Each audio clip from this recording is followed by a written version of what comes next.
톡 인터뷰 이어가겠습니다. 횡령 뇌물수수 혐의로 징역 17년을 선고받은 이명박 전 대통령 건강 문제로 형 집행 정지. 네. 3개월 받아서 일시 석방됐습니다. 이명박 전 대통령은 수감 1년 7개월 만에 석방됐고요. 자택, 병원 등 검찰이 지정한 장소에서 머물게 된 겁니다. 이제 석방됐습니다. 오늘 결정 윤 대통령 광복절 특사에도 영향 미칠 거란 분석 나오는데 관련 내용 살펴봅니다. 김필성 변호사 모셨습니다. 네, 안녕하세요. 김필성 변호사입니다. 네.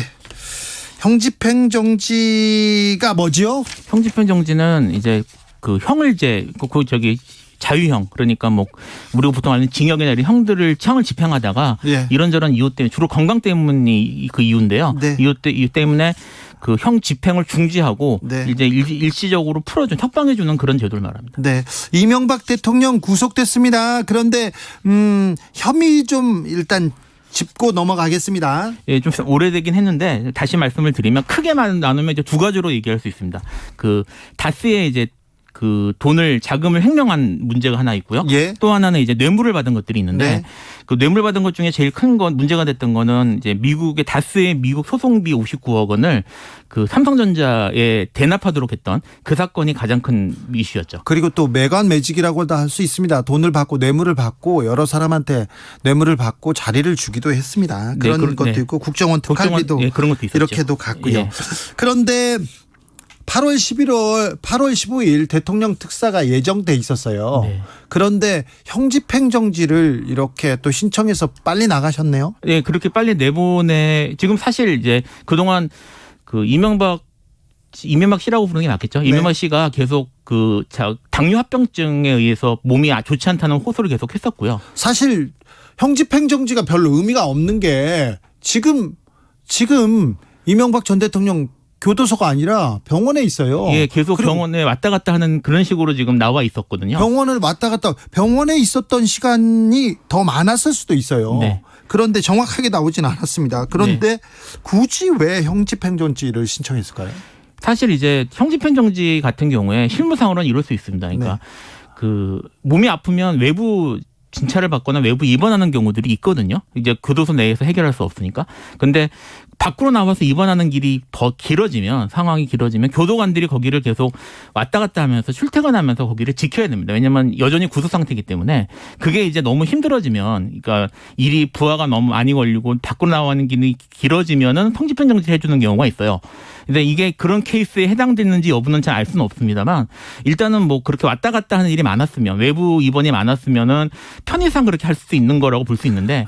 지금 교도관 편의 봐주려고 이렇게 풀어줬을까요? 그런데 근데 이 케이스 같은 경우에는 말씀하신 것처럼 사실 윤석열 대통령이 후보 시절부터 네. 그 이명박에 대한 그런 사면을 얘기를 사실 의지를 계속 보였거든요. 네네. 그 연장선상에서 봐야 되는 게 아닌가 싶습니다. 그렇습니다. 뭐 20년 가까이 수감 생활하는 게 과거의 전례 비춰 맞지 않다 이런 얘기를 해서 사면을 시사하기도 했습니다. 김희영님께서 그런데 MB 추징금 납부는 끝났나요? 형집행정지 되면 추징금은 어떻게 되나요? 팩트 체크 좀 해주세요. 지금 형집행정지를 되면 추징금이 변화하진 않습니다. 그런데 8.15 사면 특별 사면일 경우 벌금, 추징금 어떻게 되는지 궁금한 사람들이 있습니다. 이명박 대통령이 벌금이 130억 원 정도 되죠. 예. 추징금은 57억 8천만 원 추징금이 확정됐는데 네. 지금 얼마나 냈습니까? 지금 추징금은 다 냈습니다. 추징금은 냈어요? 네, 다 냈고요. 그다음에 그 벌금도 절반 정도 갚았습니다. 벌금은 절반 갚고 추징금 갚았습니다. 만약에 네. 특별 사면으로 이명박 대통령이 나온다면 어떻게 됩니까? 원래는 특별 사면에도 불구하고 추징금은 납부를 해야 됩니다. 그래요? 예, 원래 납부를 해야 되는데 추징금은 다 다 냈기 때문에 이건 의미가 없고요. 벌금 같은 경우에는 사면에 의해서 효과가 사라집니다. 나머지는 이제 내지 않아도 되는 거죠. 이명박 대통령 벌금 절반 냈죠. 네. 지금 이명박 대통령이 추징금 벌금을 내라고 하니까 나 돈 없어서 못 내 이렇게 얘기하면서 소송을 걸기도 했어요.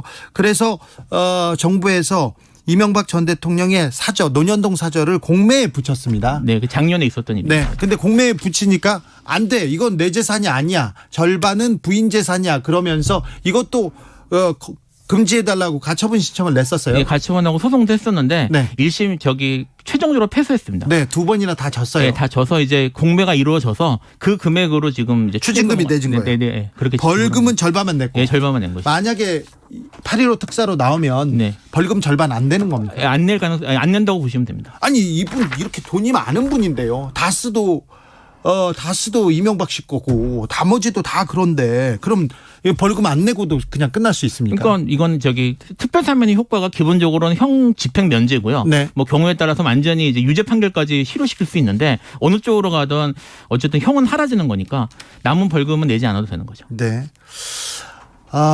특사를 생각하기에 부담이 조금 있을 경우 형집행정지로 나와 있어. 아유 몸도 안 좋아. 연로했어.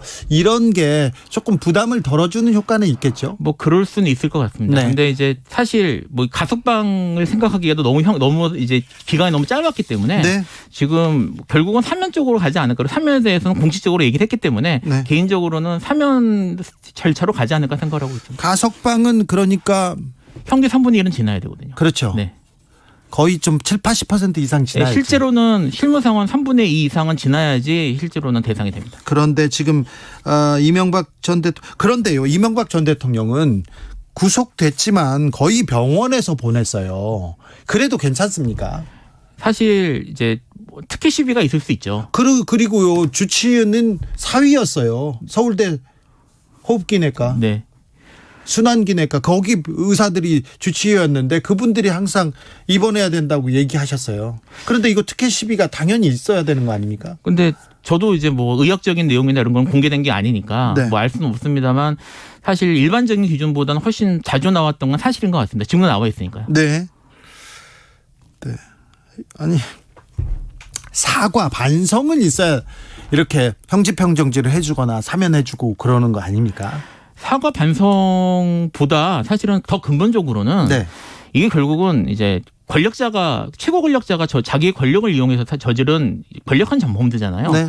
근데 이런 범죄에 대해서 사실 계속 사면되고 이제 그런 식으로 풀어주고 면제해주고 하는 일들이 계속 벌어지고 있는 게 이게 과연 이게 타당한 일인지부터 생각을 해볼 필요는 있을 것 같아요. 그렇죠. 가장 큰 범죄의 유형이기도 합니다. 대통령의 권한을 가지고 뇌물을 받았으니까요. 그렇죠. 자리를 팔고요. 검찰에서는 형집행정지 심의위원회를 열었습니다. 그래서 심의위원회에서 신청인의 형기를 계속 이어가면 현저히 건강을 해야 할 염려가 있다면서 이와 같은 결정을 내렸다고 합니다. 네. 어떻게 보십니까? 사실 아까 말씀드린 것처럼 이명박 씨의 건강 상태에 대한 제가 알 수는 없는데 지금 형집행 정지 요건 케이스 중에 하나가 해당하는 경우 하나가 형의 집행으로 인하여 현저히 건강을 해하거나 생명을 보존할 수 없을 염려가 있을 때 그리고 연령 70세 이상일 때가 있거든요. 그러니까 지금 이명박 씨가 올해 81세이기 때문에 이걸 기준으로 판단을 해서 절차상으로는 문제는 없는 것처럼 보입니다만 말씀드린 것처럼 70세 이상이라고 다 풀어주는 건 아니기 때문에 네. 그래서 여전히 이게 타당한지 여부에 대해서 좀 논란이 있을 것 같습니다. 네. 일시적으로 석방하는 것이어서 전체 형기에 영향을 미치지는 않는 것이죠. 이렇게 물어봅니다. 형집행 정지이기 때문에 그만큼 형기가 원래는 이제 사면되지 않으면 그만큼 석방 일자가 미뤄지는 거죠. 네. 이명박 전 대통령은 형집행정지로 이제 자택으로 갈 가능성이 매우 높아졌습니다. 자택과 병원을 오가면서 조금 시간을 보내다가 8.15 때 어떤 처분이 나오는지 지켜보시죠. 네. 말씀 잘 들었습니다. 네, 감사합니다. 네. 다른 일반 수용자들한테도 이런 저 형집행정지 시켜주세요 이렇게 손들고 이렇게 하면 위원회 꾸려집니까? 그렇게 쉽게는 잘 안 되죠. 이게 지금 유죄가 확정돼서 형기를 보내고 있는 사람이 예. 그런 게 쉽지 않습니다. 잘 아시다시피 조국 전 장관의 부인 같은 경우에도 지금 계속 쓰러지고 그런 계속 문제가 있다고 하는데도 불구하고 전혀 그런 거 없잖아요. 네. 바로 치료가 끝나면 바로 이렇게 병원에서 이제 구치소나 교도소로 바로 갑니다. 네. 이명박 전 대통령이 좀 특이한 경우죠. 좀 그렇게 보입니다. 알겠습니다. 지금까지 김필성 변호사였습니다. 네, 감사합니다. 교통정보센터 다녀올까요? 유아영 씨. 네, 이 시각 교통정보입니다. 수도권 제 순환고속도로 판교에서 구리 방면